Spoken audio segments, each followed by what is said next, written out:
Awami League BNP হলো একই গাছের দুই ডাল, একই গাছের দুই ফল। এদের বক্তব্যের মধ্যে এবং কাজের মধ্যে কোনো পার্থক্য নেই। আওয়ামী লীগের যে বক্তব্য বিএনপির একই বক্তব্য, আওয়ামী লীগের যে কাজ বিএনপির একই কাজ। শুধু হাতের পরিবর্তন হয়েছে, চাঁদার পরিবর্তন হয় নাই। শুধু হাতের পরিবর্তন হয়েছে, জুলুম খুনের পরিবর্তন হয় নাই। যদি চেহারার পরিবর্তন হয়েছে, জুলুম এবং অত্যাচার অবিচারের পরিবর্তন হয় নাই। বরং আমরা কি দেখেছি, কি দেখতেছি?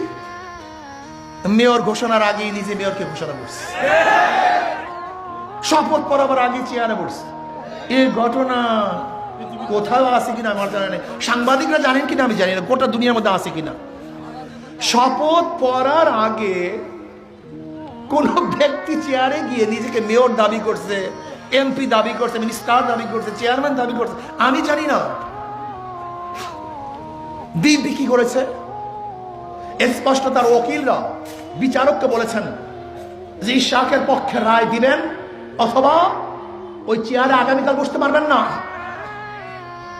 যদি সিনহাকে আওয়ামী লীগ তাড়াবার কারণে দোষী হয়, তাহলে এখন যারা বিচারকদেরকে ধমকি দেয় তারা দোষী হবে না কেন?